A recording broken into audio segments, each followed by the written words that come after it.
خب بسم الله الرحمن الرحیم.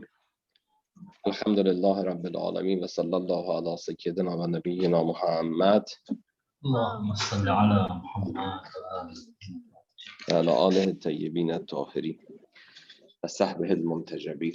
خدمتتون عرض شود که آرزوی قبولی طاعات و عبادات رو داریم برای همه عزیزان و امیدواریم که در این شب‌های باقی مانده از ماه مبارک رمضان مشمول دعاهای همه اونها باشیم. Bismillahirrahmanirrahim. Pertama-tama saya ucapkan doa semoga apa yang telah dilakukan di bulan Ramadan ini diterima oleh Allah Subhanahu wa taala, dan mohon pada Allah Subhanahu wa taala semoga di malam-malam yang tersisa di bulan Ramadan ini kita bisa mendapatkan berkah dan bisa mendapatkan taufik untuk memanfaatkan malam-malam tersisa dengan sebaik-baiknya. اگر انشالله دوستان آمادگی داشته باشن به خاطر اینکه بحث اون خواهرمون امروز انشالله به نتیجه برسه و تمام بشه، ما سوالات رو یا مباحث چیز رو مرتبط رو بذاریم آخر جلسه.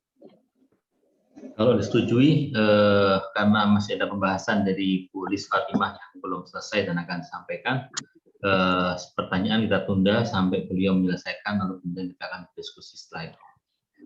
مبحث استاد هاشم اشعری از آنجایی که میتوان گفت متناظر با مرحوم استاد احمد دهلان هست بسیار مهمه.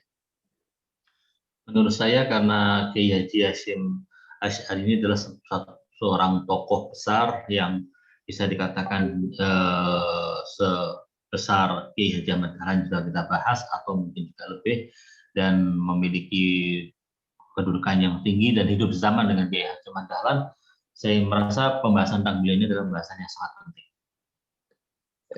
همچنان که اندیشه های استاد احمد دهلان پایه های سازمان محمدیه رو در واقع ایجاد کرده، قطعاً اندیشه های استاد هاشم اشعری هم پایه های نهضت العلماء رو در واقع ایجاد کرده. Sebagaimana Kiai Haji Ahmad Dahlan, pemikiran-pemikiran beliau menjadi cikal bakal berdirinya Muhammadiyah, pemikiran Kiai Haji Hasyim Asy'ari juga menjadi cikal bakal berdirinya Nahdlatul Ulama. و دوستان زحمت بکشن دقت بکنن که ما ببینیم که اولا تفاوت‌های اندیشه‌های استاد هاشم اشعری با استاد کیایی دهلان چیست و ثانیاً در واقع چه میزان از اندیشه‌های استاد هاشم اشعری در شکل گیری نهضت العلماء در واقع و وضعیت امروز سازمان نهضت العلماء در واقع جریان داره. اگر یادتون باشه در سازمان محمدیه بیان شد که به خاطر اینکه اونها اعتقاد به نقش عقل دارن و اجتهاد دارن به نوعی، عملاً بسیاری از افکار در واقع احمد دهلان الان به اجرا در نمیاد. استدلال اونها این بوده، یادتون باشه بیان شد. حالا ما میخوام ببینیم در مقابل این اندیشه های استاد هاشم اشعری چقدر حتی الان در جریان سازمان نهضت العلماء در واقع وجود داره. Jika kita melihat bahwa Kiai Haji Ahmad Dahlan dan Kiai Haji Hasyim Asy'ari hidup sezaman, tentunya ada perbedaan di antara pemikiran keduanya. Karena itu saya berharap rekan-rekan semua memperhatikan apa kira-kira perbedaan yang mencolok antara dua pemikiran Kiai Haji Ahmad Dahlan dan Kiai Haji Hasyim Asy'ari. Dan yang berikutnya lagi adalah jika kita melihat pada Muhammadiyah yang sudah kita bahas, ada unsur rasionalitas yang dikedepankan, dan bahwa Muhammadiyah mengenal ijtihad, artinya tidak terkungkung pada satu pemikiran saja. Kita saksikan bahwa dengan adanya pemikiran semacam itu pada diri Ahmad Dahlan dan pada diri Muhammadiyah, akibatnya Muhammadiyah saat ini telah banyak meninggalkan pemikiran inti, pemikiran dari Kiai Haji Ahmad Dahlan. Yang menjadi permasalahan apakah Nahdlatul Ulama memiliki keadaan seperti itu sehingga pemikiran-pemikiran Hasyim Asy'ari sudah banyak ditinggalkan oleh orang Nahdlatul Ulama ataukah tidak. Ini hal yang penting yang perlu untuk diperhatikan. فلذا دقت جدی بفرمایند دوستان که انشالله بتوانیم به رفع بسیاری از ابهام‌ها برسیم انشالله. Karena itu perlu ada ketelitian dan kecermatan dalam memandang masalah ini sehingga pertanyaan-pertanyaan yang mungkin tidak jelas bisa menjadi jelas dengan penelitian kita. خب خانم فاطمه در واقع بفرمایید شروع کنن که انشالله از وقت بتوانیم استفاده کنیم. Silakan Bu Lis Fatimah untuk melanjutkan presentasinya. Baik. Bismillahirrahmanirrahim. Assalamualaikum warahmatullahi wabarakatuh. Waalaikumsalam warahmatullahi wabarakatuh. Allahumma shalli ala Muhammad wa ala ali Muhammad. Allahumma shalli ala Muhammad wa ala ali Muhammad. Allahumma shalli ala Muhammad wa ala ali Muhammad. Terima kasih kepada Ustaz Mustaqi. Mungkin minggu lalu kita sudah menyinggung beberapa hal terkait tokoh kita Kiai Haji Hasyim Asy'ari, dari mulai silsilahnya, kemudian beliau adalah keturunan yang tidak diragukan lagi, ada terah dari bangsawan dan ulama. Nah, ini akan mempengaruhi jalannya perjuangan beliau nanti dalam bidang apa. Kemudian juga sedikit disinggung tentang bagaimana kondisi politik dan kondisi-kondisi sosial keagamaan pada waktu itu. Namun kita belum sempat melanjutkan pada aspek-aspek yang lebih detail dari pemikiran beliau. Mungkin saat ini saya bisa share screen mungkin seperti yang minggu lalu. چه می‌فرمایید؟ bisa Bu. آقای دنی باید این کارو بکنه ها. نه خودشون میتونن.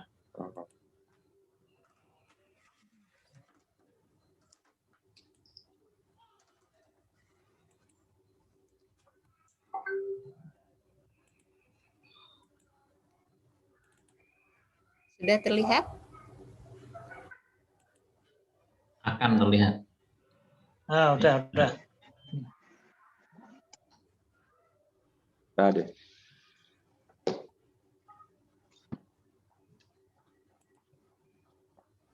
Ini F5 atau M4 ya? Baik, kita lanjut pada screen berikut. Sudah terlihat ya? Iya, terlihat. Di sini ada beberapa kitab yang beliau susun, beliau tulis. Itu kurang lebih ada 10 kitab yang sempat kita sebutkan judulnya pada minggu lalu. Kitab-kitab itu terkait banyak hal ya, diantaranya ada beberapa yang menyangkut landasan-landasan yang akan menjadi dasar bagi Nahdlatul Ulama ke depan. Kemudian di screen berikutnya, gimana ini ya caranya?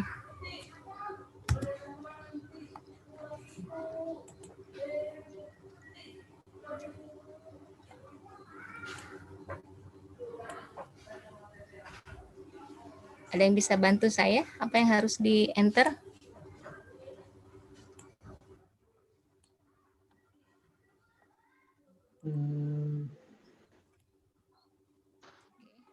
Itu yang pojok kanan bawah itu Bu. Yang ada kayak tanda layarnya, coba diklik.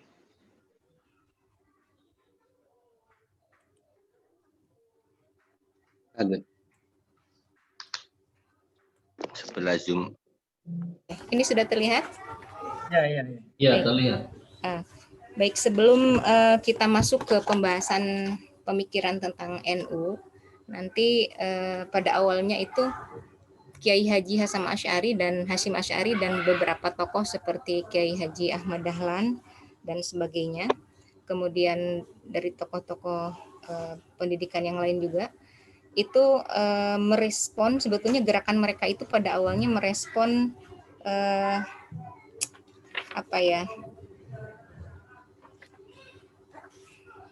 gerakan reformasi gitu, gerakan reformasi dalam bidang pendidikan. Nah, maksud saya gerakan reformasi di sini bukan gerakan reformasi yang dimaksud dalam kebangkitan Islam, tetapi di dalam pendidikan di Indonesia itu terjadi semacam politik etis yang pada saat itu memang seolah-olah ada misi membelandakan anak-anak Indonesia atau tanah jajahan ini, penduduk jajahan ini. Nah, karena ada misi tersebut, maka ada resistensi dari para tokoh-tokoh ulama kita. Salah satunya dari Kiai Haji Hasyim Asy'ari. Nah, langkah awal pertama yang beliau lakukan adalah bagaimana membuat antitesis dengan gerakan yang sama, tetapi dalam wilayah yang berbeda. Karena memang pendidikan itu pada saat itu hanya diperkenankan bagi pribumi yang memang dalam kalangan tertentu yang disebut dengan priai, sedangkan masyarakat kebanyakan atau rakyat kebanyakan itu tidak tergarap. Sementara ini apa yang sudah mengakar dalam pendidikan di Indonesia pada saat itu adalah pendidikan pesantren. Pertanyaan ini kemudian pernah dilontarkan oleh Ustadz pada minggu-minggu yang lalu, bahwa ternyata pendidikan pesantren, setelah saya baca beberapa referensi, itu memang sudah ada di Indonesia, sudah mengakar di abad ke-13. Jadi sebelum Belanda abad ke-16 itu masuk ke Indonesia, itu pendidikan pesantren itu sudah ada di abad ke-13.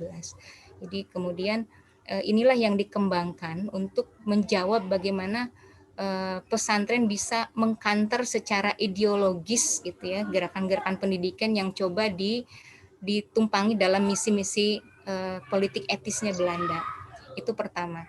Lalu beliau kemudian diterjemahkan Ustadz atau bagaimana? Boleh. Ya, silakan.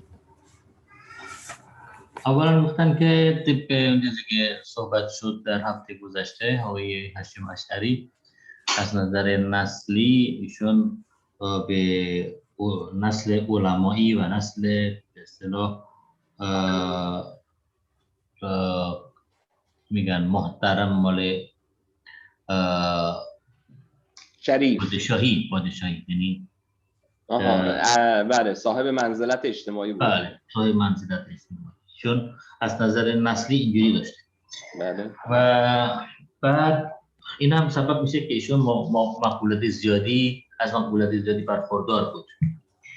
و الان که ایشون مطرح کردن راجع به مسئله حرکت آقای هاشم اشعری، اون زمان همراه آقای هاشم اشعری همراه با آقای احمد دهلان هر دو در واقع حرکتشون رو شروع کردن برای مقابله با اون چیزی که گفتن اصلاح آموزشی در زمان استعمارگری هلند. این اصلاح آموزشی به معنای مثبتش نبوده، چون به نظر هاشم اشعری و دیگر گروه‌های سنتی اینا اصلاحات آموزشی که توسط هلندی ها مطرح شده، اون برای اینه که مردمان بومی، یعنی بچه های در سن تحصیل که در اندونزی هستن رو میخوان هلند با فرهنگ هلندی آشنا بشن و طبق همون فرهنگ هلندی مثلا تربیت ببینن. و این سیاست با مخالفت جدی گروه‌های سنتی و گروه‌های اسلامی از جمله علما مواجه شد و آقای هاشم اشعری در همون موقع هم اعلام مخالفت کرد. صحبت شد که استاد متقی هم که 2 هفته پیش تقریبا سوال کردن درباره پسندرن، آیا این نظام آموزشی پسندرن قدمتش از حضور هلندی ها قدیمی تره یا نه؟ هلندی ها در قرن 16 وارد اندونزی شدن، اما این سیستم آموزشی پسندرن از قرن 13 در اندونزی بوده. تقریبا تا اینجا صحبت. Ya. Ya. یه سوال بکنید ببینم آقای حافظ، اینطور که الان من برداشت کردم در واقع اصلاحات آموزشی احمد دهلان و در واقع آقای هاشم اشعری ناظر به مقابله با توسعه فرهنگ هلندی در مدارس بوده یا علت دیگری هم داشته؟ یکی از علت همونه، یکی از علت اصلی اصلاحات آموزشی ایشون همون بوده. پس نتیجه میگیریم که اگر این باشه، نتیجه میگیریم که در واقع این پسانترن هایی که در قرن 13 یعنی 3 قرن قبل از قرن 16 که هلندیا بیان فعالیت میکردن، دارای ضعف ساختارهای آموزشی و فرهنگی بودن. درسته؟ از این لحاظ که اگر پسانترن ها 3 قرن زودتر از مدارس آموزشی هلندی اومدن، پس باید اونها موفق‌تر باشن در ارائه فرهنگ اندونزیایی، چون 3 قرن سابقه دارن. ببینید حرفم اینه، شما با 3 قرن سابقه بیشتر شما پسانترن ها رو دارید از مدارس آموزشی کجا؟ هلندی. درسته؟ بله. خب از اون طرف شما میگید که مدارس هلندی باعث توسعه فرهنگ چی میشه؟ هلندی میشه. درسته؟ پس نتیجه میگیریم که مدرسه‌ای که 3 قرن زودتر تأسیس شده، یعنی پسانترن ها و سیستم آموزشی که 3 قرن زودتر از سیستم آموزشی هلند تأسیس شده، دارای ضعف هست که در واقع سیستم هلندی میتواند تاثیرگذار روی جوانان بشه در برابر pesantren ها. Pertanyaan dari Ustadz kepada Ulis begini, kalau dikatakan bahwa sistem pendidikan pesantren itu sudah ada sejak abad 13, artinya 3 abad sebelum masa kolonialisme Belanda. Lalu kemudian dikatakan bahwa Belanda memberlakukan reformasi pendidikan yang tujuannya adalah menumbuhkan budaya Belanda pada anak-anak pribumi.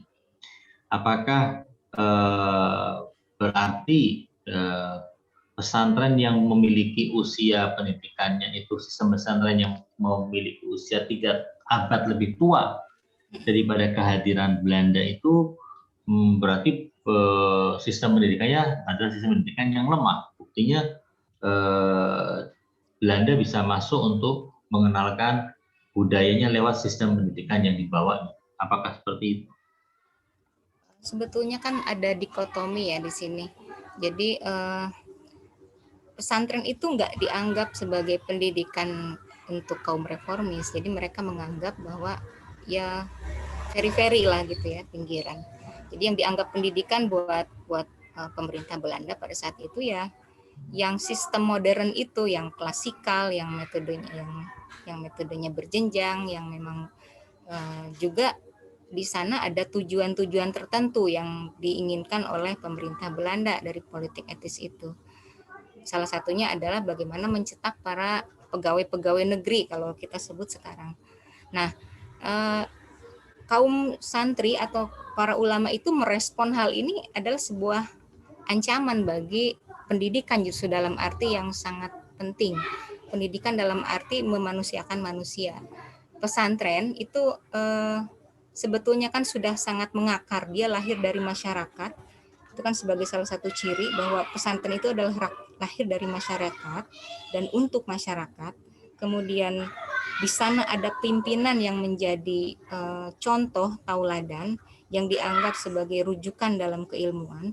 Kemudian di sana ada santri, ada pondok di mana para santri bisa tinggal berinteraksi selama 24 jam dengan kiainya, tidak hanya secara keilmuan tetapi laku hidupnya juga memang betul-betul menjadi basis dari pendidikan pesantren gitu. Kemudian kalau saya bicara di 3 abad itu apa yang sedang terjadi pendidikan di kita. Nah, pesantren dalam hal ini dalam satu sisi itu sebetulnya mencetak kader-kader, pemimpin-pemimpin yang memang sebetulnya tidak diinginkan oleh kehadirannya oleh Belanda. Terbukti ketika Belanda misalnya kewalahan menghadapi perang-perang yang dilancarkan oleh ulama, perang Padri misalnya, Imam Bonjol dan sebagainya. Pangeran Diponegoro dan sebagainya. Itu kan hasil cetakan-cetakan dari ulama atau dari lembaga yang namanya pesantren. Itu kedua. Itu saja dulu, mungkin nanti dilanjutkan. در واقع هلندی ها که سیستم آموزشی رو مطرح کرده، سیستم آموزشی مدرن مطرح کرده، به خاطر این بوده که این پسندرین ها سبب تربیت افرادی شده که در زمان استعمارگری هلند افرادی که از پسندرین اومدن بیرون به مخالفت با استعمارگری برخاستند. اینا آمدن پرچمدار مبارزه علیه هلندی ها بودن.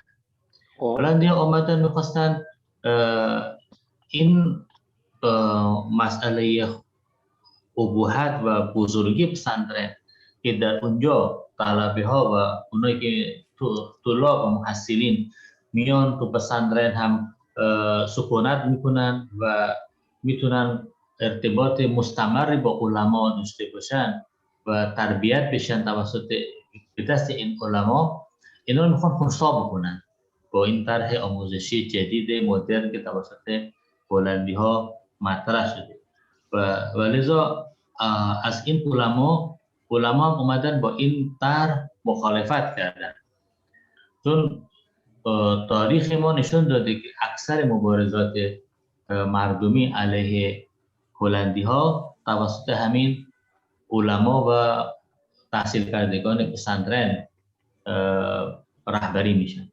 خب حالا الان عرضم اینه، سوالم اینه، پس بعد از قضیه هلندی ها احمد دهلان و هاشم اشعری کدوم سیستم آموزشی رو اصلاح کردن؟ Pertanyaan beliau terlepas dari masalah Belanda dan sistem pendidikan yang dibawa oleh Belanda, apakah Kiai Haji Hasyim Asy'ari dan Kiai Haji Ahmad Dahlan menyuguhkan sebuah sistem pendidikan yang baru, sistem pendidikan ataukah tidak? Apakah sistem pendidikan yang mereka bawa dan mereka terapkan di tengah masyarakat yang mendukung mereka tentunya, apakah sistem pendidikan yang lama atau sebuah sistem pendidikan yang baru? Kalau berbicara di mana perbedaannya, mungkin kalau spiritnya sih sama ya, pendidikan agama. Tetapi perbedaannya mungkin wilayahnya itu, beliau Kiai Haji Ahmad Dahlan itu kan masuk dalam satu, sebagai background beliau itu kan mengajar di sekolah-sekolahnya Belanda, tetapi akhirnya juga mendirikan Muhammadiyah dengan sistem pendidikan modern, dalam tanda petik sistem pendidikan modern yang diadopsi oleh Kiai Haji Ahmad Dahlan itu kan menggunakan sistem klasikal, perjenjangan seperti itu, metode-metode lain. Sementara di sistem pesantren itu yang lama itu kan menggunakan sistem-sistem misalnya bendongan watonan dan sorogan seperti itu. Namun di zamannya Asy'ari, sistem pesantren itu mencoba dimodernize. Sebetulnya gini loh, ada dua sikap yang di sisi lain menerima gitu di kelompok tradisionalis itu dengan sistem pendidikan klasikal, tapi di sisi lain dia menolak. Jadi ada hal-hal yang diterima yang baik-baik untuk dimasukkan diadopsi dalam sistem pesantren, ada yang ditolak. Salah satu hal yang diterima itu mungkin ada semacam sistem madrasah di sini yang mencoba memasukkan misalnya mata pelajaran yang sifatnya umum, tidak hanya pure agama. Kemudian ada terobosan misalnya dari sisi metodologi, ada sistem diskusi yang tidak hanya sorogan atau bandongan, jadi memperkaya di sistem pesantren ini. Kemudian beliau juga mencoba mendirikan satu lembaga pendidikan nizamiyah yang sifatnya berjenjang seperti itu kan. Kalau di pesantren kan tidak berjenjang ya. Jadi kalau sorogan itu kan kalau kita mau adopsi sebagai pendidikan yang modern, sebetulnya modern gitu sorogan karena apa, berbasis kompetensi. Jadi seseorang itu hanya akan masuk kelas yang memang dia sudah sampai di penguasaan kitab tertentu, kemudian dalam sistem pendidikan modern itu kan ada semacam itu, cuma namanya aja beda, misalnya moving class atau apa. Sebetulnya sistem pesantren itu lebih modern dari yang disebut stigma itu. kalau kita mau. Kemudian saya juga punya pendapat bahwa sebetulnya sistem pesantren itu juga dikatakan modern. Kalau kita lihat sekarang misalnya pertumbuhan bagaimana sekolah-sekolah dibuat seperti full day school atau boarding school, itu kan sebetulnya mengadopsi sama halnya dengan pesantren. Cuma karena namanya pesantren jadi stigmanya negatif, padahal sebetulnya dari sistemnya itu modern. Nah, berbeda dengan misalnya Kiai Haji Ahmad Dahlan yang memang pure mengadaptasi pendidikan modern, tetapi memasukkan pendidikan agama di situ sebagai spirit dan sebagai background ideologi, memasukkan transformasi nilai-nilai maksud saya. در واقع هاشم اشعری مخالفتش با محتوای اون چیزی که هلندی ها مطرح کردن،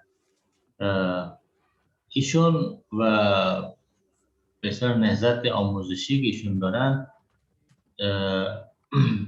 چیزهای جدید و چیزهایی که مثبت باشه از این سیستم جدیدی که سیستم مدرن به ارمغان آورده ایشون قبول میکنه و مثلا برای به اصطلاح سیستم مدرسه، سیستم مدیریتی مدرسه، سیستم آموزشی ایشون قبول میکنن ولی محتوا رو قبول نمیکنن و به نظر ما هم که پسندن جزء سیستم های مدرن به حساب میاد در حوزه آموزشی.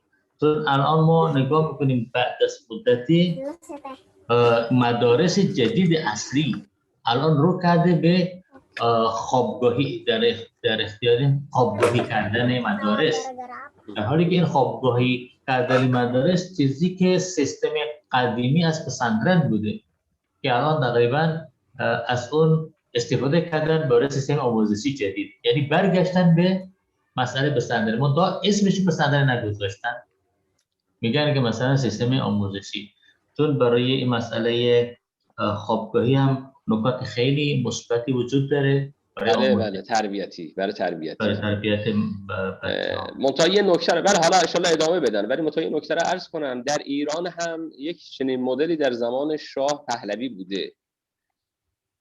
مثلا حکومت شاهنشاهی طاغوتی نگران دانش آموخته های حوزه های علمیه بوده، چون به آموزش علوم دینی می‌پرداختند. خروجی های حوزه های علمیه در مقابل با در تقابل با حکومت شاه قرار می‌گرفتند. اونها آمدن در تهران دانشگاه الهیات رو یا دانشکده الهیات رو تأسیس کردند. سابقه تأسیس دانشکده الهیات به زمان شاه برمیگرده که در تقابل با چی باشه؟ در تقابل با حوزه باشه. نه تقابل، یعنی در واقع اگر کسی میخواد الهیات هم بخونه بیاد زیر نظر دولت بخونه، نه زیر نظر حوزه بخونه. اینو براشون توضیح بدید بد نیست. Hal tadi ditanyakan oleh Ustadz karena ada sedikit ada kemiripan dengan apa yang terjadi di Iran. Di Iran pada zaman pemerintahan dinasti Shah Pahlavi, ketika melihat bahwasanya Shah Pahlavi melihat bahwa gerakan penentangan terhadap monarki di Iran, terhadap sistem kediktatoran Shah, kebanyakan dipimpin gerakan itu oleh para jebolan-jebolan hauzah ilmiah, itu pesantren dalam bahasa Syiahnya, hauzah ilmiah. Maka Syah kemudian membuat sistem pendidikan agama tetapi yang mengikuti pemerintah. Dibuatlah fakultas ilahiyat. Ilahiyat adalah sebuah istilah untuk ilmu-ilmu agama. Jadi kalau ada orang yang ingin belajar ilmu agama supaya jangan menjadi seorang ulama, jangan menjadi orang-orang yang menentang despotisme Syah, silakan belajar agama di fakultas ilahiyat. Jadi fakultas ilahiyat itu sengaja diciptakan untuk mengurangi kesakralan daripada ilmu agama dan supaya bisa meredam gerakan-gerakan yang dimuncul, gerakan-gerakan perlawanan terhadap kezaliman yang dimunculkan oleh para ulama yang notabene mereka adalah jebolan dari hauzah-hauzah ini. خب ادامه بدم. Ya, silakan Bu Lis untuk dilanjutkan. Baik, masih ini ya, masih pesantren. Ini sudah ada di slide-nya, inovasi yang dilakukan. Namun saya juga ingin mengatakan bahwa bedanya itu banyak ya, pendidikan modern itu. Kalau di pesantren itu kan memang ciri yang tadi sempat saya sebutkan, ada kiai di situ, kemudian ada santri.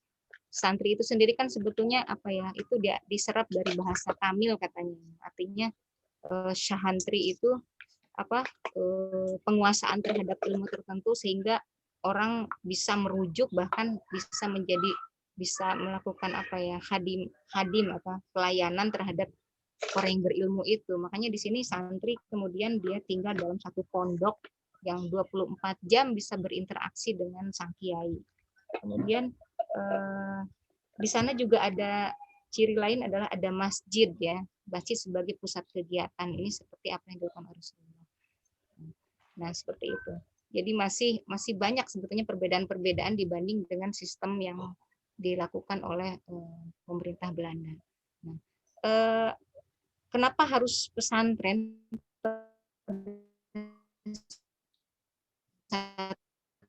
Itu memang ada semacam ekstensi dari kalangan umat Islam terhadap penjajahan. Kemudian putus-putus suaranya, Bu. Oh, putus-putus ya? Iya, saya nerimanya putus-putus. Ya, coba di ini dulu yang bisa didengar. Diterjemahkan dulu sebentar.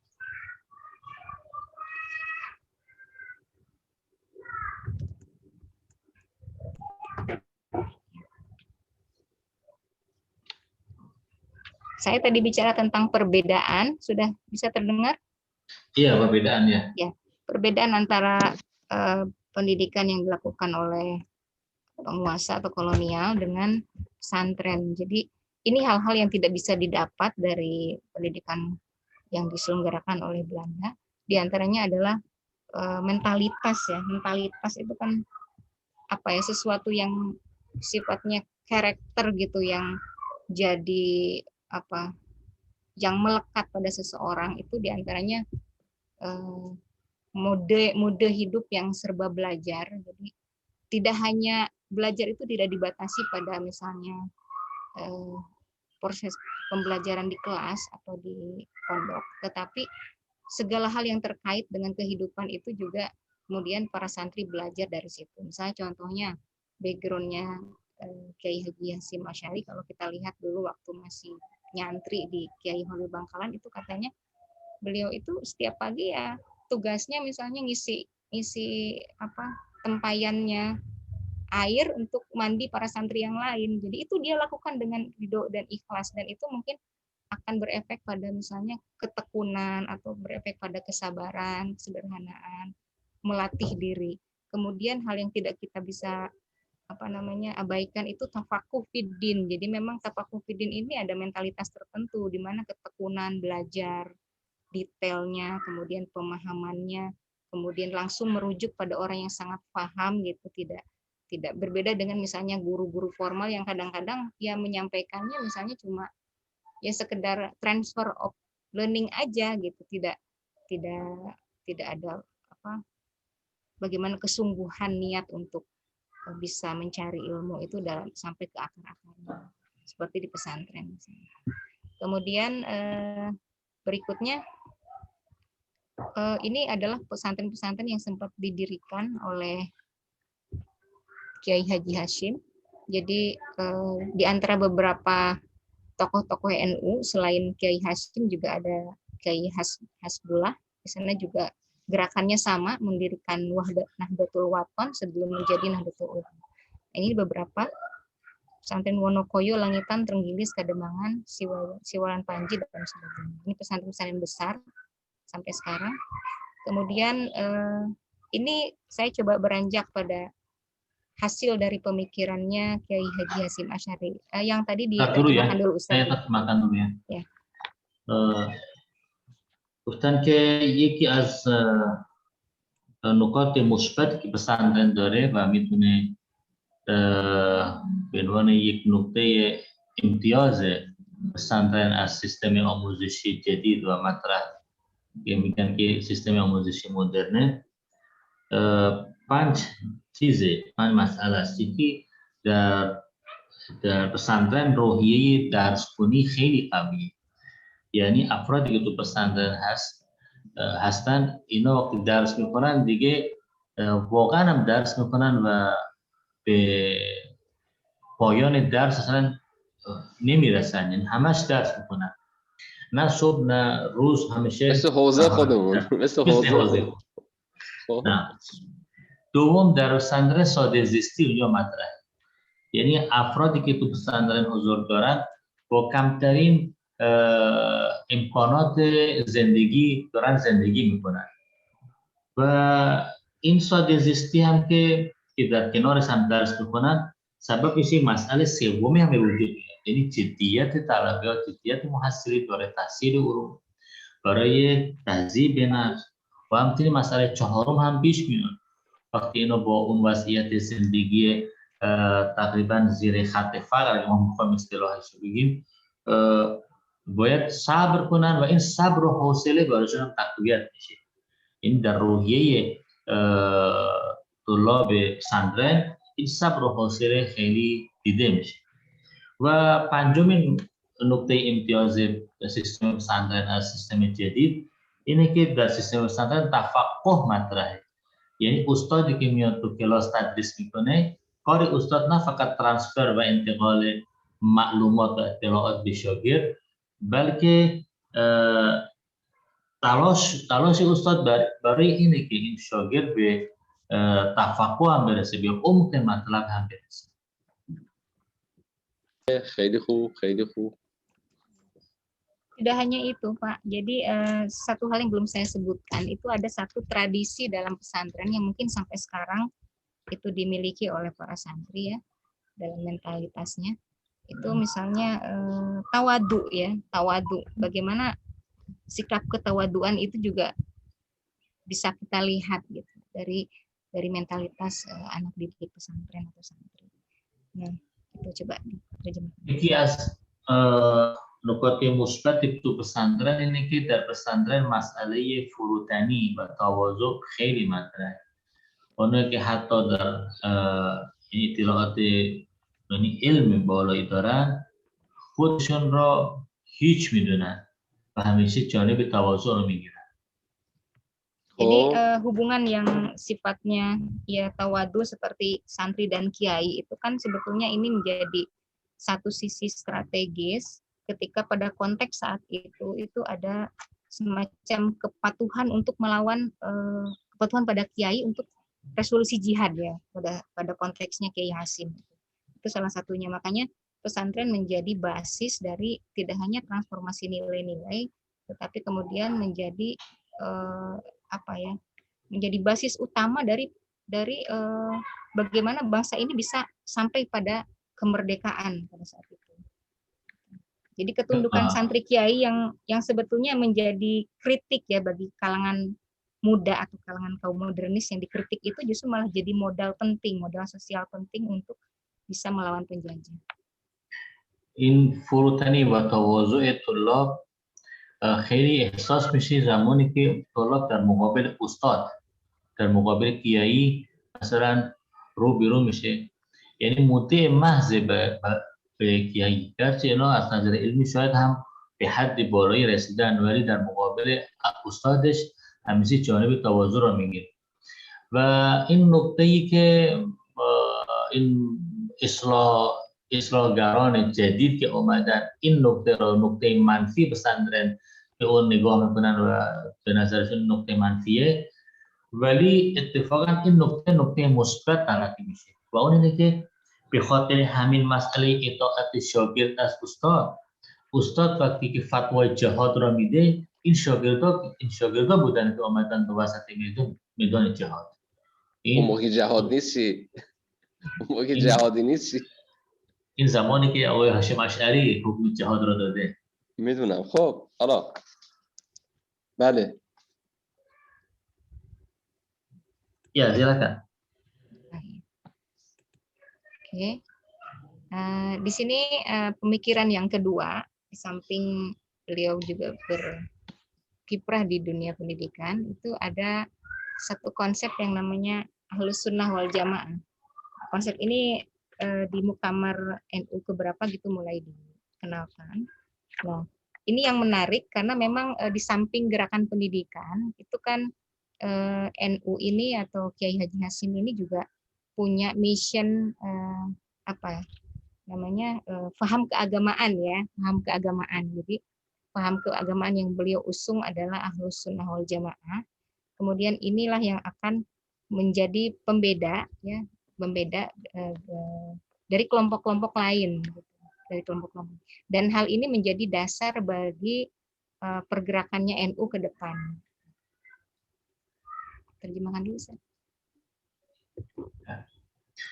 یکی از افکار هاشم اشعری اینه که در بعد دینی مسئله اهل سنت رو مطرح کرده و این یکی از اصول اساسی جمعیت نهضت العلما به اون نگاه میکنن و در مؤتمر چندمین بود،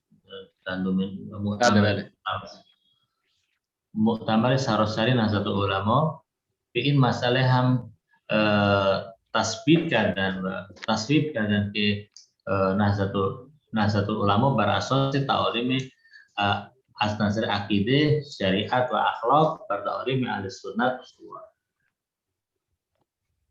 خب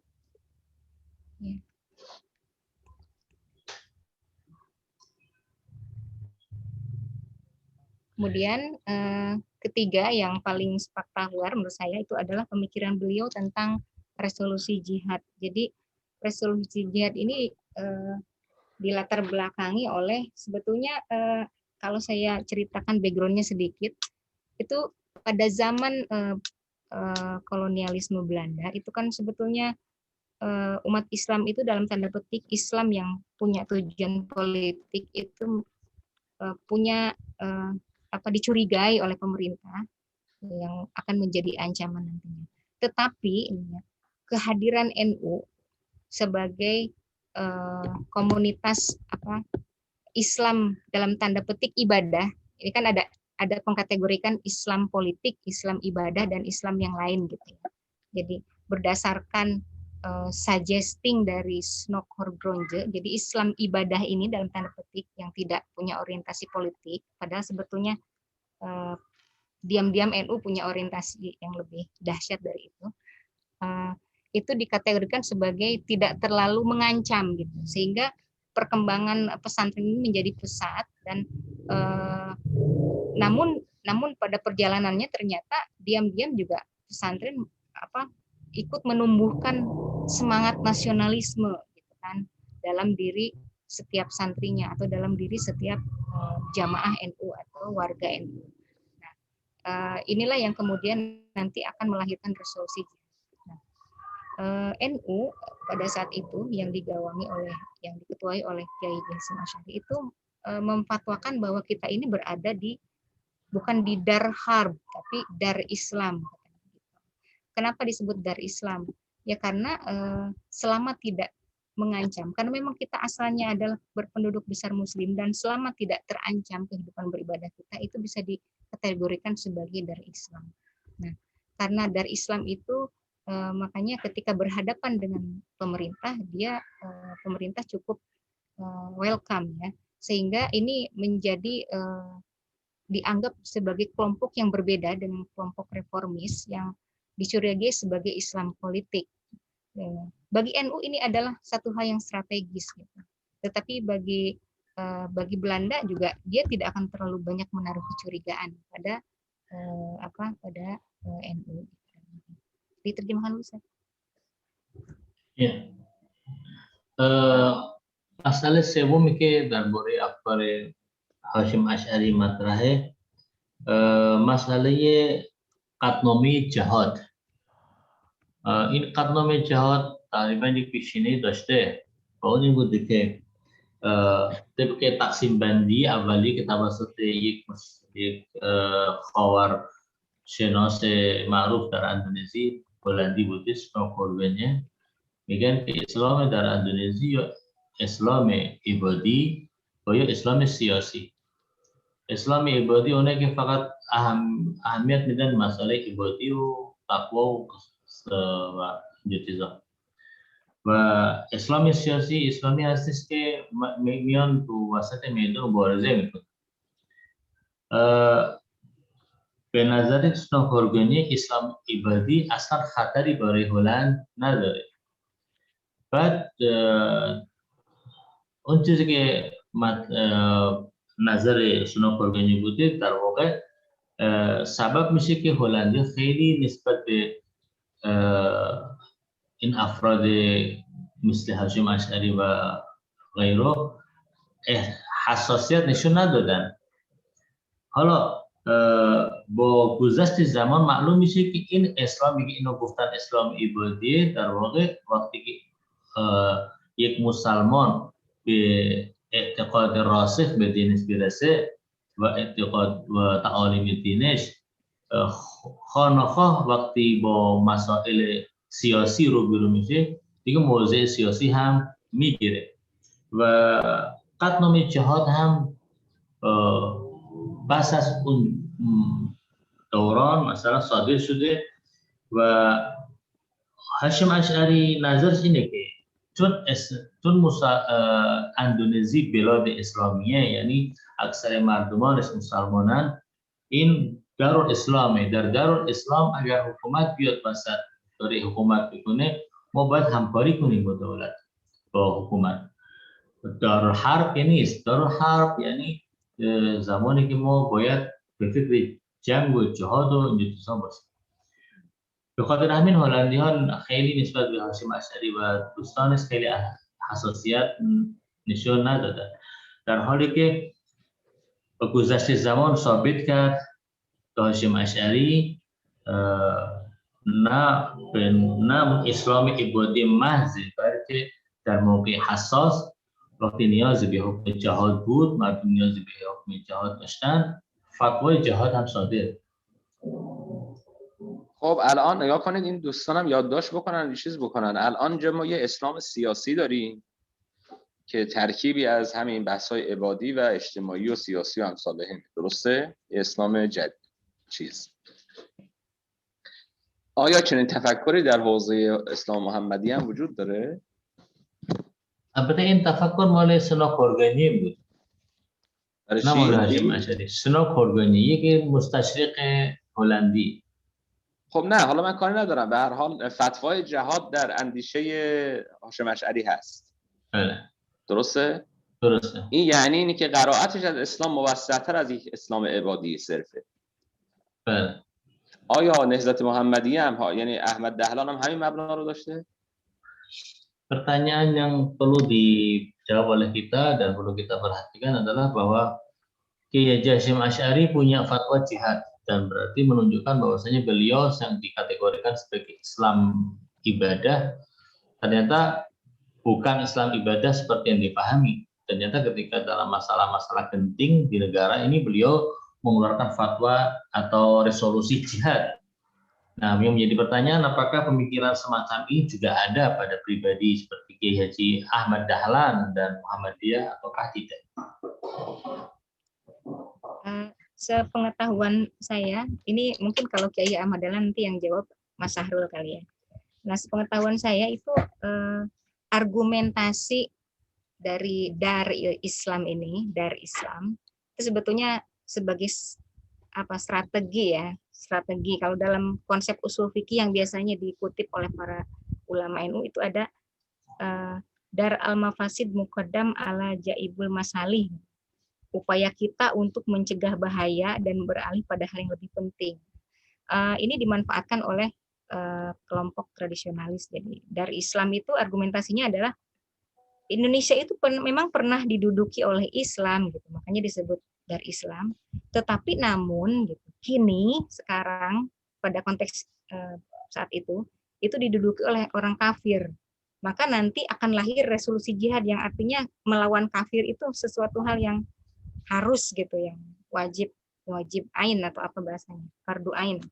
Nah, situasinya kan sebelum resolusi jihad yang saya ceritakan tuh background. Jadi kalau di Liar Nur itu kan menggambarkannya seperti ini.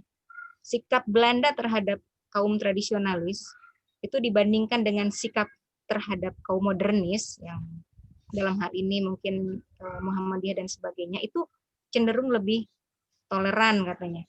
Nah, karena kaum tradisionalis ini dianggap mempunyai sedikit atau bahkan tidak ada sama sekali nuansa politik. Ini saya kutip dari Deliar Nur, dari bukunya Gerakan Modern Islam kalau tidak salah. Nah, kebijakan divide et impera atau pecah belah yang dilancarkan Belanda itu memang lumayan berdampak pada kategorisasi dikotomi antara tradisionalis dan modernis ini, sehingga kepemimpinan tradisionalis ini oleh Belanda itu dalam agama itu lebih disukai karena Belanda menganggap kelompok tradisionalis tidak keberatan mempertahankan status quo politik gitu. Jadi inilah yang kemudian dimanfaatkan oleh Kiai Haji Hasyim Asy'ari dalam NU, yang dalam argumentasi terselubungnya itu bahwa ya Indonesia pernah diduduki Islam gitu, namun kini diduduki oleh kafir. Nanti pada perjalanannya akan sampai pada resolusi jihad. Seperti itu. Tadi sudah jelas kalau penggambaran dari Deliar Nur bahwa kelompok reformis Islam itu memang tidak disukai karena memang punya muatan politik seperti pengaruh yang diterima atau yang diterima dari pan-islamisme di dunia Islam yang lain. احمد آقا چی گفت ترجمه کنید همینقدر چون وقت داره میگذره.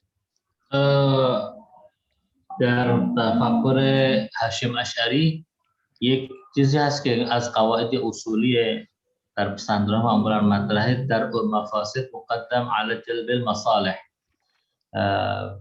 به خاطر همین اگر رو در رو قرار دارد با هلندی ها این چیزی مفاسد میاد.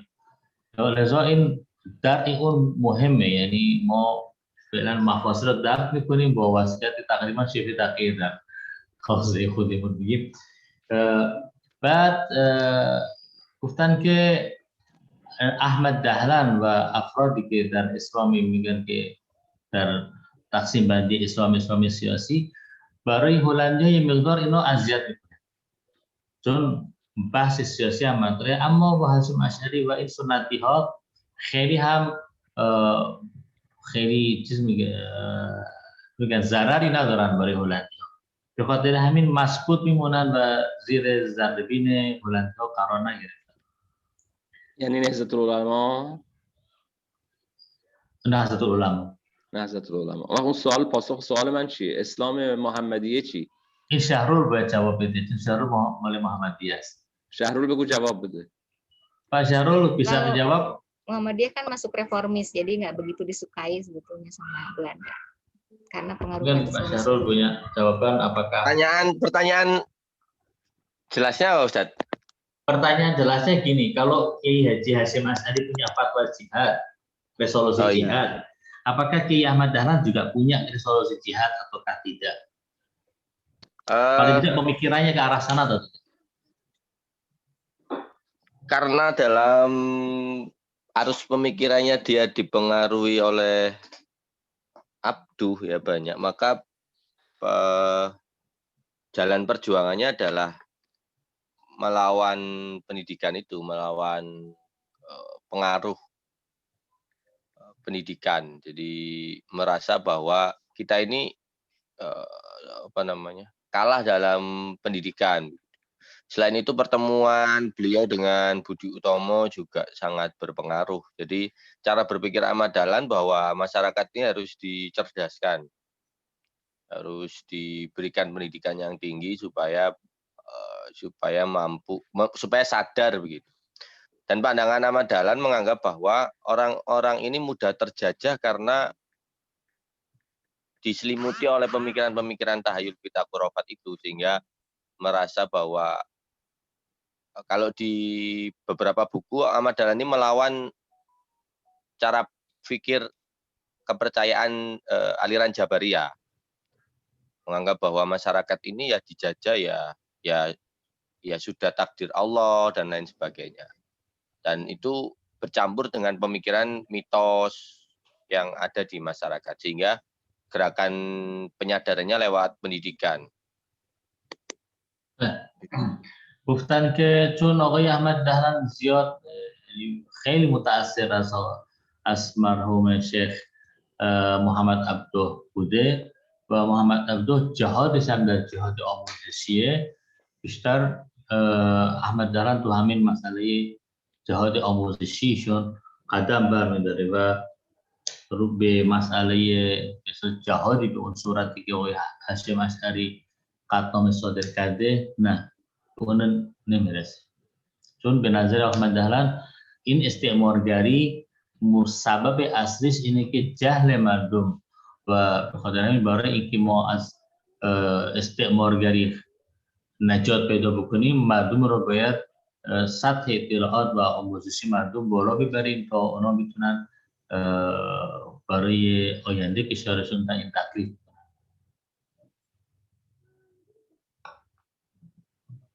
Saya boleh berpendapat? Ya, silakan.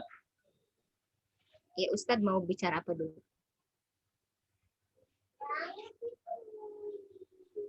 جواب یه بار دیگه بفرمایید آقای حافظ. جواب آقای شهرور رو. شهرور.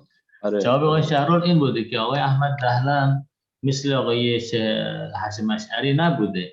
هاشم اشعری که قطعنامه جهاد صادر کرده در اون زمان هم که زمان هم فرق می‌کرده. نه اندیشه مهمه. من کاری ندارم که در اندیشه هم که ایشون متأثر از محمد عبده و بیشتر جهاد هم جهاد آموزشیه. احسنتم. درود بر شهرور. یه دست براش بزن آقای چیز. suruh tepuk tangan tuh Syahrul atas jawabannya.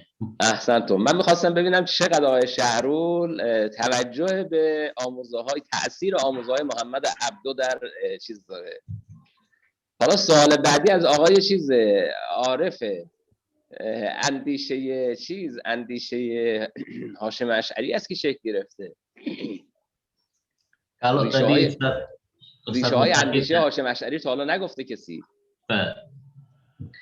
Kalau tadi Ustadz Mutaki tadi misalnya bertepuk tangan untuk siapa namanya Pak Syahrul atas jawabannya yang betul-betul menurut Ustadz Mutaki jeli dalam melihat pengaruh pemikiran Muhammad Abduh pada Ahmad Dahlan sehingga Kiai Ahmad Dahlan tidak mengambil jalan jihad seperti itu.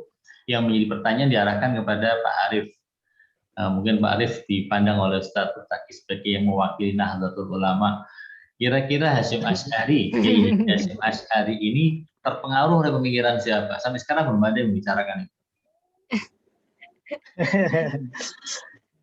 Iya. Kalau Bismillahirrahmanirrahim. Assalamualaikum warahmatullahi wabarakatuh. Waalaikumsalam warahmatullahi. Yang paling utama yang seingat saya membaca fatwa atau resolusi jihad dari Kiai Hashim Ash'ari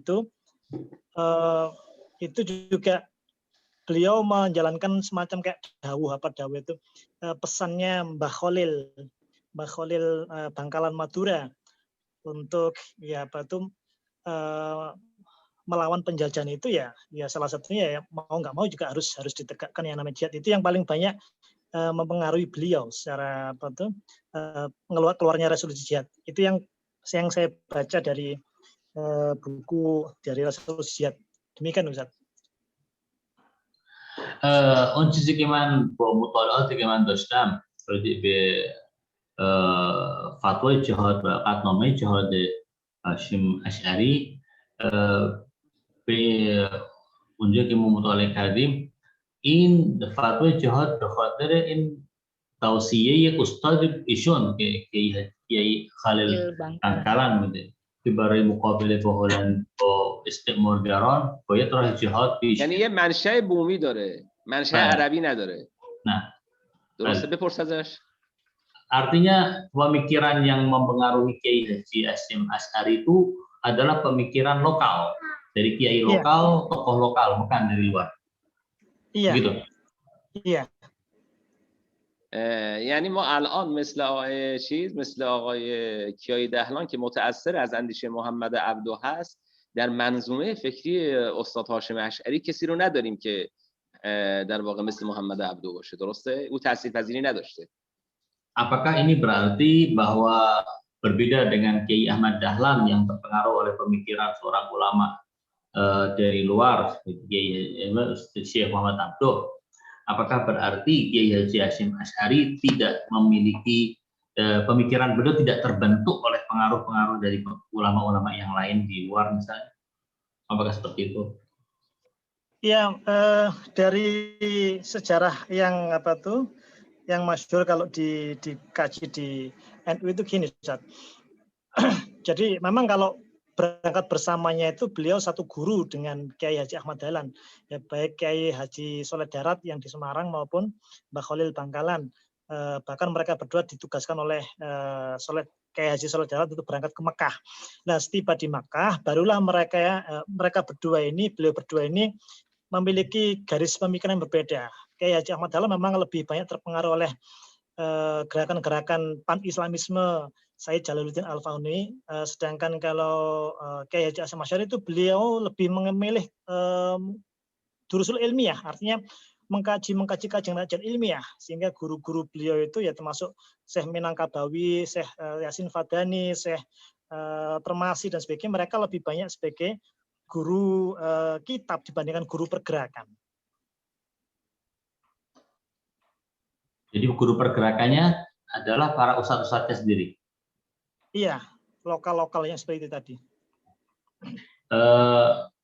Garche Kiai Hasyim Asy'ari و احمد دهلان هر دو هم شاگردای دو تا عالم بزرگی در اندیشه بودن، یکی سماران یکی هم در مدورا بوده و بنا به توصیه اساتیدشون هم اینا دو نفر هم رفتن مکه. در مکه هم این دو نفر تفاوت این دو نفر هم دیگه نمایان شده. آقای احمد دهلان بیشتر گرایش به افکار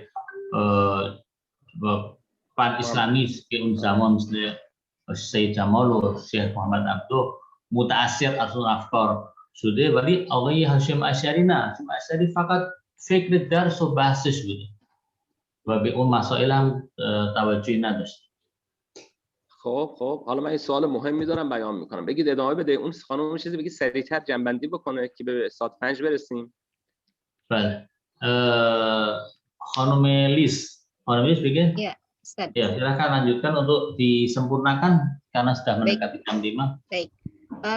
Terima kasih kepada Mas Arief sudah memberikan tambahan luar biasa. Jadi memang secara pribadi memang tidak bisa dikatakan demikian, namun memang atmosfernya sangat mendukung pada proses perlawanan terhadap penjajah. Atmosfernya yang mendukung. Jadi atmosfer pan-islamisme juga beliau dapat, atmosfer penjajahan juga beliau dapat di sini, sehingga itulah yang akan memberikan background pada bagaimana lahirnya resolusi jihad. Itu pertama.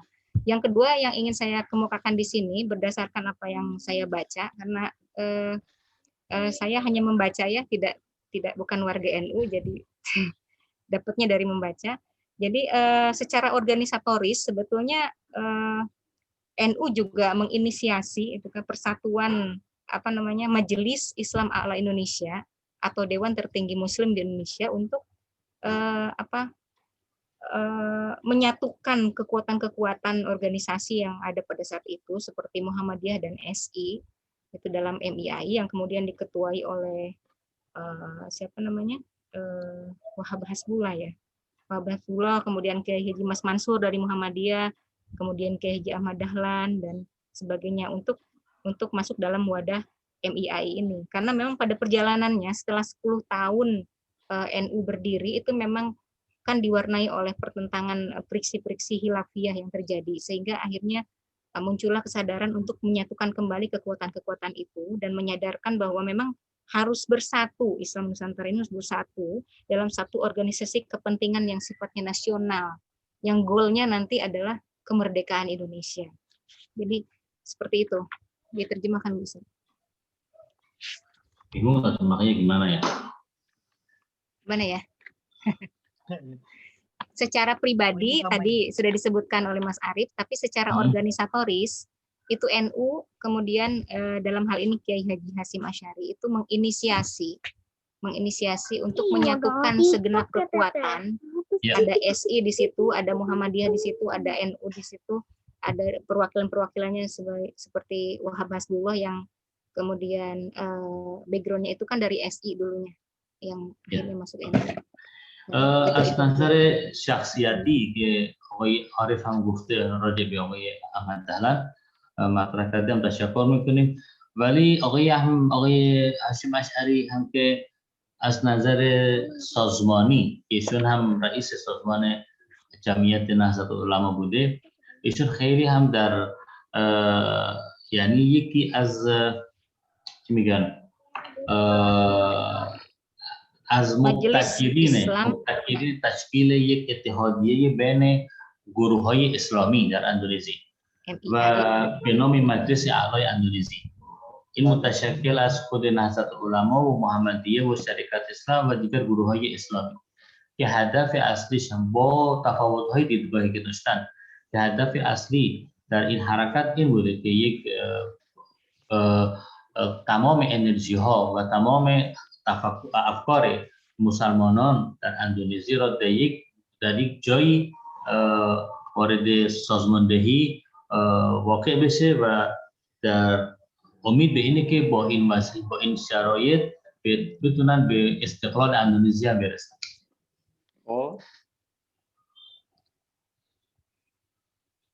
بگید ادامه بده، ظاهرا چیزی نمونده. Masih ada yang mau disampaikan lagi, Gulis?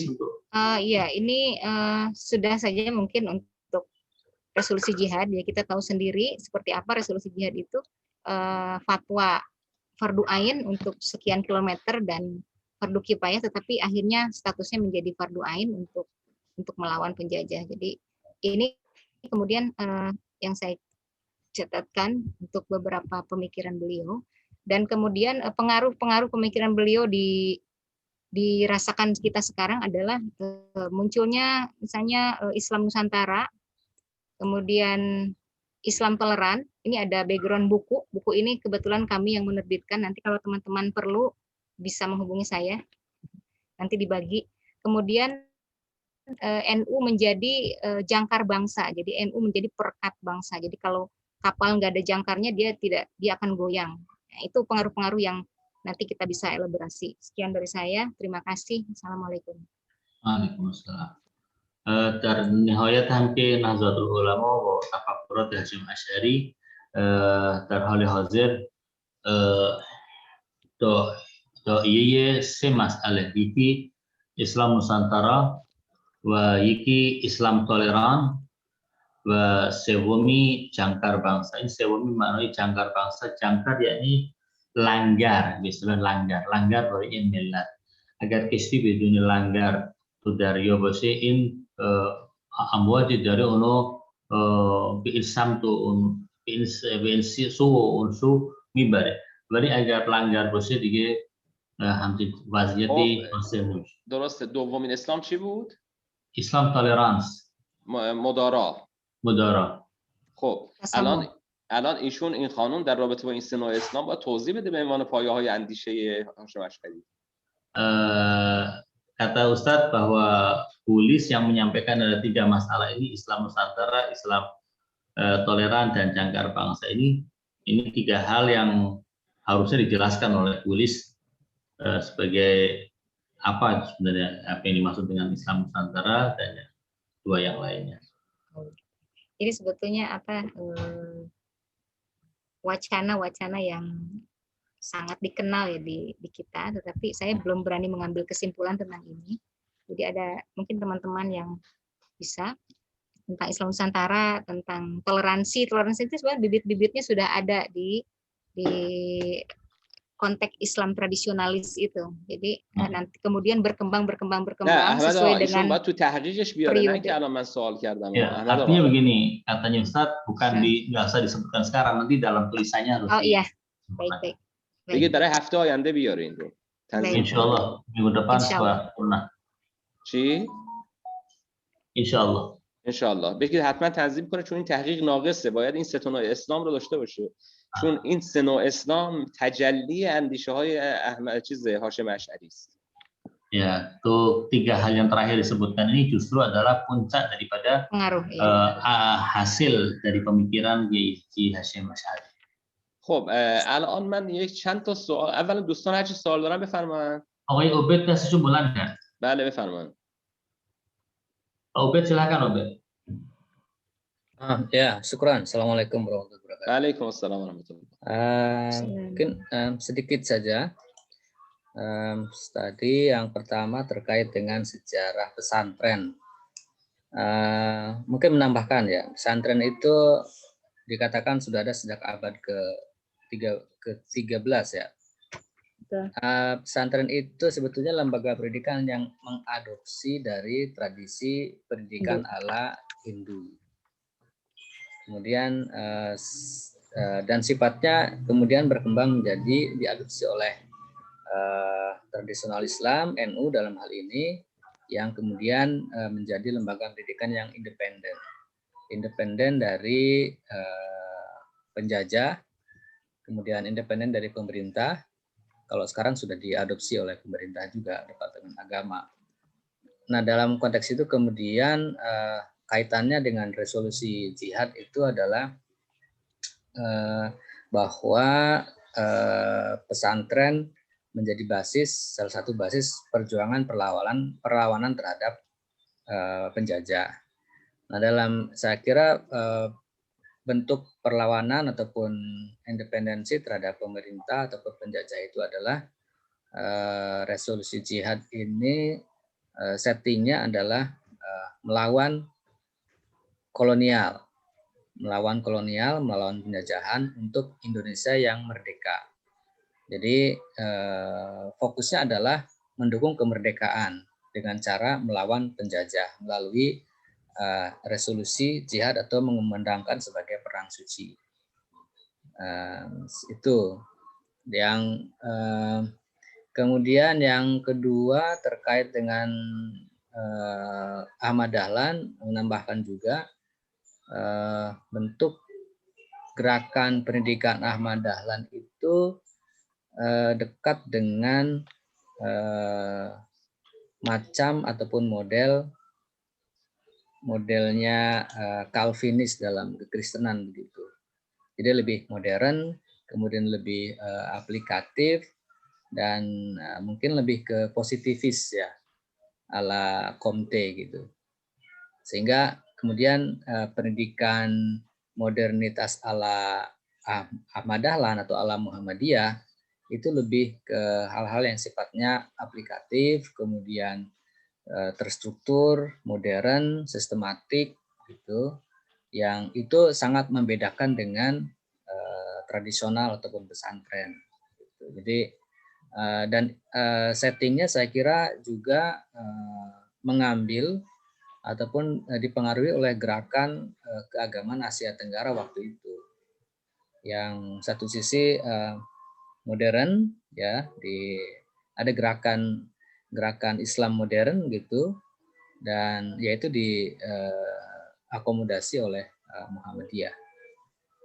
Itu mungkin sedikit tambahan. Untuk Islam Nusantara mungkin nanti saya bisa menambahkan secara lebih spesifik di situ. Thank you. در واقع ایشون یک مطلب یه مقدار اضافه کردن درباره چیزی که خانم مطرح کرده درباره هاشم اشعری که هاشم اشعری با یعنی چون معروف به اسلام سنتیه و اسلام سنتی هم که تعالیم اسلامی رو میخوان پیاده بکنن، میخوان داشته باشن در تمام امورات زندگی. به خاطر همین وقتی که مسئله جهاد مطرح بوده، خانه‌ها این مسئله هم هاشم اشعری رو وادار کرده به موضع گیری و موضع گیری ایشون هم با همون قطعنامه جهاد که معروف است ما مشاهده کردیم. درباره احمد دهلان هم که ایشون در تقریبا اگر ما میخوایم بگیم معادلش در دنیای مسیحیت هست، این گروهی به نام گروه کالوینیست که کالوینیسم خب اینا در مسئله آموزش‌های مدرن‌تر و به اصطلاح کاربردی‌تر و تطبیقی‌تری مثلا رو میکنن، یعنی بیشتر توجه میکنن نسبت تا آموزش به اصطلاح سنتی. این فرق اساسی که ما در محمدیه مشاهده کردیم و در پسندانه ها مشاهده نمی‌کنیم. خب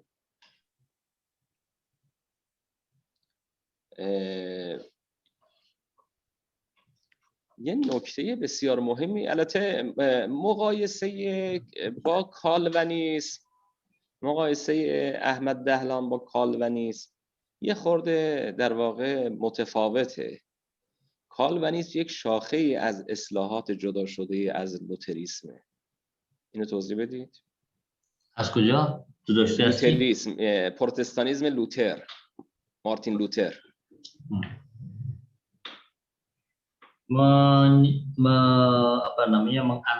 Membandingkan Ki Haji Ahmad Dahlan dengan kelompok Calvinis yang tadi disebutkan itu kurang tepat sebenarnya, karena melihat bahwa Calvinis ini adalah sebuah kelompok yang merupakan kelompok yang terpisah dari kelompok Protestan Luther, sehingga sementara Ahmad Dahlan tidak seperti itu. یعنی کالون اعتقاد داشته که پروتستانیزم لوتر دچار انحراف شده و مقداری آمده است اصلاح بر اصلاح زده. Artinya bahwa Calvin ini dia melihat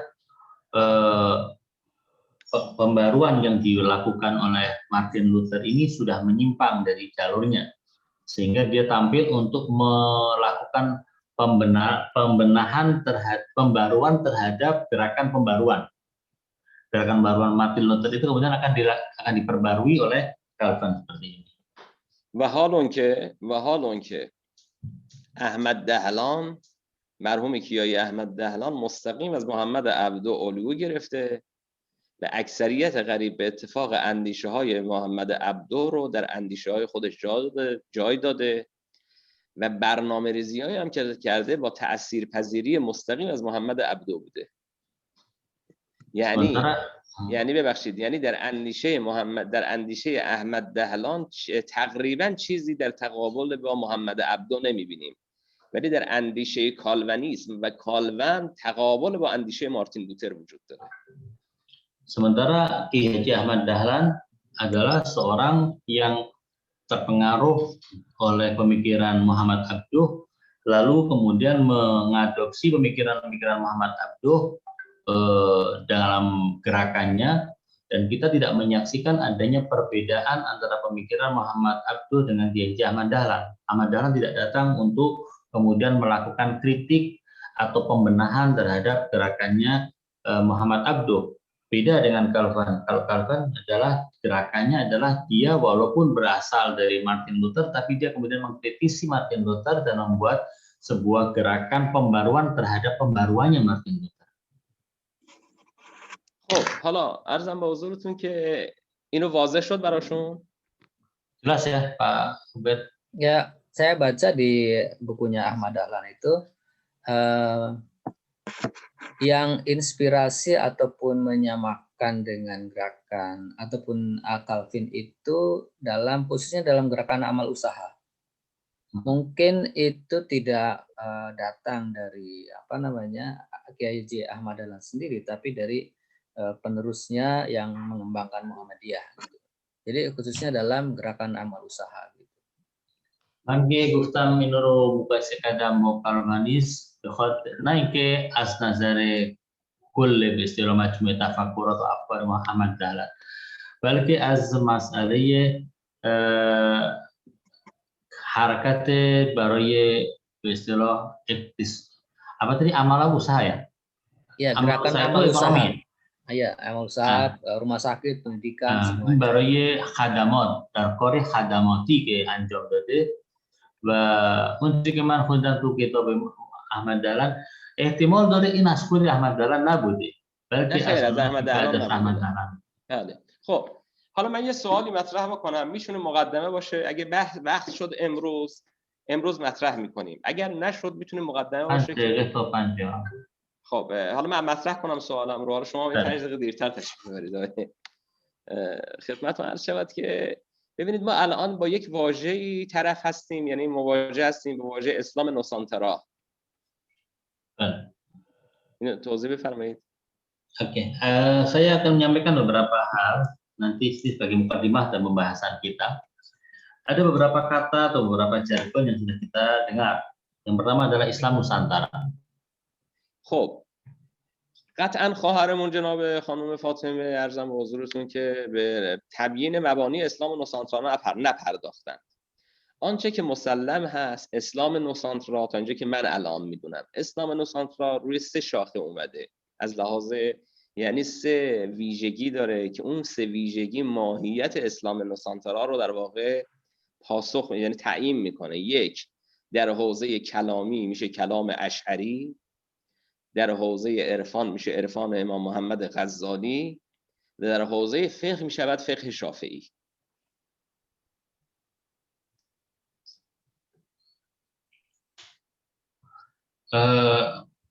Tentang masalah Islam Nusantara yang memang tadi Bu Lis belum menjelaskannya. Yang saya tahu sejauh mutalaah saya bahwa Islam Nusantara itu punya ciri khas, ada 3 ciri khasnya. Yang pertama adalah dalam teologi dia mengikuti Asy'ari, dalam Sufi, dalam tasawuf dia mengikuti metodenya Imam Ghazali, dan dalam fikih mengikuti Imam Syafi'i. خب اگر این باشه، یعنی ما اگر این را قبول کنیم خدمتتون عرض شود که دیگه اون اسلام مداراتی و اسلام لنگری که شما گفتید که در واقع ثبات بخش است، نتیجه و خروجی این 3 تا میشه، یعنی اعتدال، تسامح و در واقع تثبیت پایه‌های فکری محصول و برونداد و خروجی اسلام نوسانتراست. اون 3 تا چی بود خروجیش؟ ببینید خانم چیز گفتن که ما 3 تا اسلام داریم از اندیشه هاشم اشعری. یکی اسلام نوسانترا، یکی اسلام تسامح و یعنی مدارا، و یکی هم اسلام چی لنگرگاه شما گفتید. درسته؟ من میخوام عرض کنم که ظاهراً اسلام متسامحانه و تسامح محور و اسلام لنگرگاهی در واقع، حالا لنگرگاهی به تعبیر شماست، خدمتتون عرض شود که خروجی اسلام نوسانتراست. قسیم یا ارزم به حضورتون که در عرض چیز نیست، در عرض اسلام نوسانترا نیست. Ya. Kalau mau dilihat bahwa Islam Nusantara seperti apa penjabarannya, kita akan bisa melihat bahwasanya salah satu dari hasil dari Islam Nusantara itu adalah toleransi, dan kemudian Islam Nusantara itu akan menghasilkan bahwa akan menghasilkan gerakan yang menjadi perekat bangsa. Nah, kalau seandainya dikatakan bahwasanya Islam Nusantara itu menghasilkan toleransi dan menghasilkan posisi NU sebagai jangkar bangsa, perekat bangsa, berarti ini tidak bisa disejajarkan dengan Islam Nusantara. Tidak bisa kita katakan pemikiran Hasyim Asy'ari dan gerakan Nahdlatul Ulama menghasilkan 3 hal. 1 adalah Islam Nusantara, kedua Islam toleran, dan ketiga adalah jangkar bangsa. Harusnya adalah menghasilkan Islam Nusantara, yang mana Islam Nusantara itu menghasilkan 2 hal, toleransi dan posisi sebagai jangkar bangsa. این یک نکته. نکته دوم که خیلی مهم است دوستان، حالا اینو پس حتما سوال یادشون باشه که انشالله هفته دیگه صحبت کنیم، اما نکته مهمتر از این اینه که آیا اسلام نوسانترا در برابر، ببینید شما میگید که ماهیت نهضت هاشم اشعری یک ماهیتی است پان اسلامیسم، درسته؟ ماهیت چی؟ پان اسلامیسم؟ یک شاخصه پان اسلامیسم داره. محمدیه است. نه همین الان تو همین نوشته هایشون بود، من ترجمه کردم، نوشته های همین خانم فاطمه بود. توجه کن چه عرض میکنم. توی چیز اینا. حالا من سوالم اینه آیا اسلام نوسانترا یک اسلام در برابر قرائت اسلام عربی است که بشه اسلام نوسانترا، یعنی مدل جدیدی است؟ یعنی در واقع اندیشه هاشم اشعری دنبال این بوده که یک اسلام منطقه محور با رویکرد خود منطقه مجمع الجزایر اندونزی مدلی ارائه بده در برابر اسلامی که از چی بوده؟ جزیره العرب اومده. درسته در چارچوب ها با هم مشترکن، اما گویا تأثیرات فرهنگ مجمع الجزایر تحت عنوان نوسانترا بر ارائه مدلی از اسلام مؤثر بوده.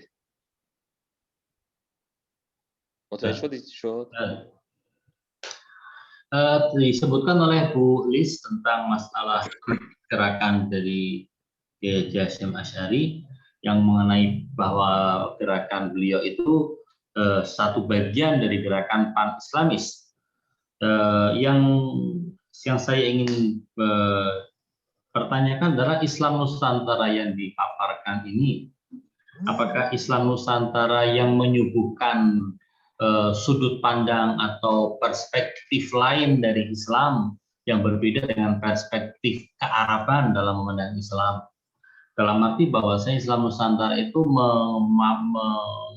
memaparkan atau mengenalkan sebuah model Islam yang orientasinya adalah orientasi regional, yaitu wilayah Nusantara yang tentunya berbeda dengan bacaan Islam versi Arab, walaupun keduanya memiliki kesamaan dalam masalah-masalah prinsipal keislaman.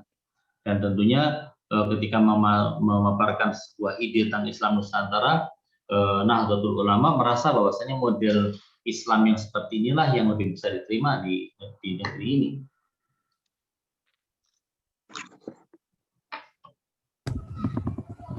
Ini pertanyaan atau apa, Ustaz? Ini pertanyaan mungkin untuk pembahasan nanti. Baik. Kalau tadi 3 ciri tadi yang dikemukakan Ustadz, itu kan sebetulnya pemikiran Ahlus Sunnah wal Jamaah yang lebih dispesifikan oleh Pak Kiai Hasyim Asy'ari. Tentang model teologisnya yang dipilih adalah misalnya Asy'ari begitu. Kemudian fikihnya mengacu pada 4 mazhab, dan kemudian laku hidup tasawufnya dengan Al-Ghazali, seperti itu kan lebih spesifik dari pengertian dari Ahlus Sunnah wal Jamaah. Tapi beliau tadi menyebutkan itu 3 ciri Islam Nusantara. این در واقع اون چیزی که شما گفتی درباره اون سه تا شاخص اصلی اسلام نوسانتارا، اون شاخص اصلی اسلام نوسانتارا نیستش، بلکه اون سه شاخص اصلی برای اهل سنت در سازمان نهضت العلما در کلام حسیم اشعری. نه، اونها اعتقاد دارن که خروجی این سه تا شاخص میشه اعتدال. Kata Ustadz bahwa ketiga parameter inilah yang melahirkan dalam pernyataan-pernyataan para ulama-ulama NU sendiri mengatakan bahwa tiga parameter tadilah yang melahirkan Islam yang netral. حالا در هر صورت نگاه کنید این سه تا عنوان وجود داره. Ya, ala kulli hal bahwa 3 hal ini kan disampaikan oleh Kiai Hasyim Asy'ari. الان آقای عارف باید جواب بده این رو. Kata beliau ini mestinya Pak Arif yang menjawab ini masalah ini. جواب جوزیفیدی ساعتان جو پولیتیک. خب حالا بگید که چون وقت تمامه نزدیک افطار هم هست باید بری آقای احمد بود غذا درست کنه. خدمتتون عرض شود که بفرمایید که برای هفته آینده این رو روش فکر کنن. اب نداره ما یه چیزی مطرح کردیم شاید اشتباه باشه. ولی ما فکر کنم برای هفته آینده بحث داشته باشیم، چون 2 تا سوال مطرح کردم. یکی سوال یعنی شاخصه‌های اسلام نوسانتارا، دوم ماهیت پان اسلامیسمش، یعنی در واقع ماهیت در تقابلش با در واقع قرائت اسلام عربی. Ada 2 hal yang perlu dicatat di sini untuk tulis ya, dan yang lain juga. Yang pertama adalah mengenai parameter apa saja yang ada pada Islam Nusantara, dan yang kedua adalah apa perbedaan Islam Nusantara ini dengan perspektif Islam dengan perspektif Arab misalnya, perbedaannya apa, poin-poinnya. Insyaallah minggu depan kita bahas karena waktu juga sudah habis. خب خسته نباشید. خانم فاطمه هم دستش درد نکنه. انشالله به سوالام انشالله برای هفته آینده انشالله تو این موضوع فکر کنن که انشالله این سوال رو پاسخ بدن، چون خیلی بحث گسترده ایه. و خانم فاطمه هم حتما رو بحث انواع اسلامی که نام برد حتما باید تو تحقیقشون تکمیل کنن، ولی تحقیقشون ناقص خواهد بود. Untuk Bu Fatimah itu ketiga hal yang tadi disebutkan di akhir itu untuk dilengkapi dan dijelaskan, kalau tidak maka makalahnya akan kurang. استاد یک سوالی توی چت داره. بله من سوال رو دیدم متوجه نشدم مقصودتون چی از این سوال؟ خب پس این تمام شد. وقت است انشاءالله هفته آینده. خب نه مقصودتون از سوال چیه؟ یعنی اتحاد بین افکار جریان اندیشه های علما که توی معاصر و متقدم خب بررسی باشه، یعنی یک هیئت یا یک چیزی سازمان، یعنی یه تحقیق بدیم به یه نفر؟ نه یک سازمان داشته باشه. حالا برای سازمان که ما که متولی تاسیس سازمان نیستیم که. ولی خب حالا پیشنهادش آقای عارف و آقای شهرول ان شاءالله بگیرن بعد بگیرن. Insyaallah ada Persatuan Muhammadiyah, NU dan ZIA di Indonesia akan dibentuk insyaallah. ولی اشکال خانم الادروس اشکال واردیه. به هر حال مقایسه بین این افکار و اندیشه ها یه جاش خالیه ظاهرا، یعنی مقایسه علمی. بله درسته، جاش خالیه. ان شاءالله هفته دیگه ان شاءالله بیشتر بحث میکنیم. Insyaallah. خب خسته نباشید و السلام علیکم و رحمت الله و برکاته. Waalaikumsalam warahmatullahi Allahu wabarakatuh. Terima Pak kasih. Asatidz, saya mohon diri ya. terima kasih خانم فاطمه. terima kasih. Terima kasih banyak Ustadz. Pak ijazah. خدا حافظ شما. Ya, خدا حافظ. Mas Arif bantuin ya. Siap. Mas Selamat Ubed. dulu, bagus tadi tulis. Terima kasih.